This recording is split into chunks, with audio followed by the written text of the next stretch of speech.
Hello, I'm an idiot, and I'm on Earth. Let's go learn. I'm at the technological circus. Enter the Metaverse.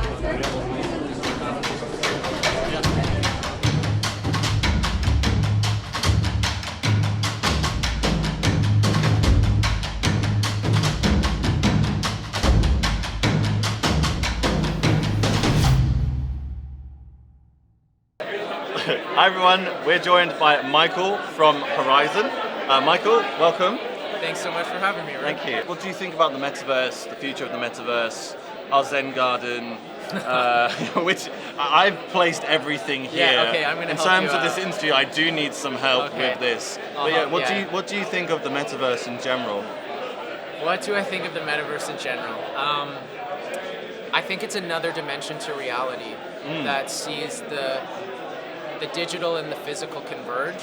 Right. And obviously it's evolving, it's very nascent at the moment, but it will be a place, a realm where we experience more and more of our identities or perhaps other identities. Okay. Because you could show up as Roux, and or you could show up as a pseudonym and or anonymously. With your avatar. Yeah, whatever you want, right? Yeah. And I think that'll be a very interesting exploration of identity for individuals. And I mean, exploring the concept of the metaverse and its evolution, even imagine like VR-based realities and maybe like AI-generated realities as well, where you could, you know how now we have like DALL-E where you can tell it to draw something? Absolutely. But you could tell it to build a virtual world. Amazing. And it starts blurring the lines of like, that could become your new predominant experience of reality, which always makes me question if we're not already in a blockchain-based VR.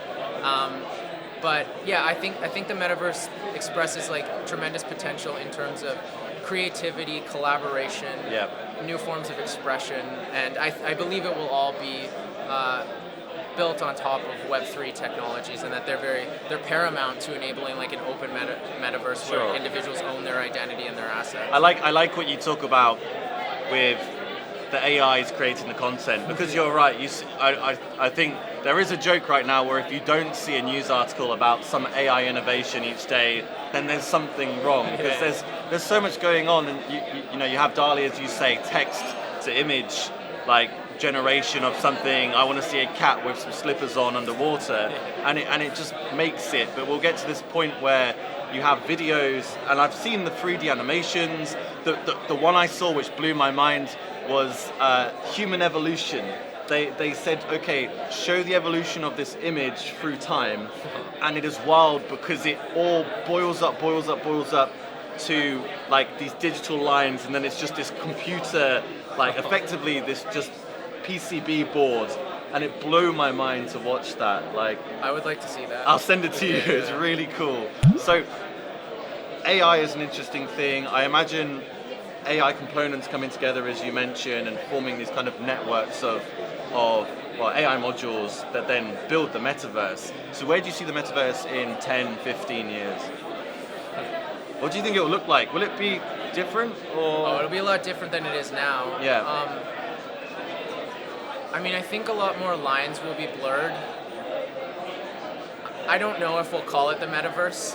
I think Rob from Token Gamer was saying like he feels as though metaverse is the equivalent of the term cyberspace a number of years ago. Yeah. So I think Web3 in 10 to 15 years will be ubiquitous, and I think everyone will have experienced different forms of the metaverse, but I don't know if it's going to be as clear as a distinction from what we exist in now as some people believe it will be. Like, I think it might just be so integrated with our lives that we don't even fully acknowledge or recognize that we've transitioned. We're already there to some degree. Yeah, exactly. Absolutely. Right? It's kind of like the internet. Like when the internet was rising, like there wasn't a day when everyone was like, the internet's everywhere, it's ubiquitous. It just happened, and now like it seems like we can't live without it, or we can't live the same way without it. So yeah, I don't know if there's ever going to be like a critical point where we're like, it's here, I think it's just going to be this transition. And you're right, we're already in the early stages of it, even just through like, remote work and how people live and distributed all over the globe and communicate through video or games or however, Discord or however, right? So awesome. Well, any final words about Sequence or anything before we close up? yeah, I mean, if you're building a Web3 gamer application, anyone listening, like, just reach out to us. We're working with 50 different projects right now, and these range from Web3 startups to really big like DAZN, who's the Netflix of sports and the biggest sports streaming platform. They're using Sequence for their DAZN Boxing NFT project. We have some of the most popular games on Polygon, like Sunflower Land, Skyweaver. We have this amazing game that just came out called Tower Conquest, built by Super Gaming.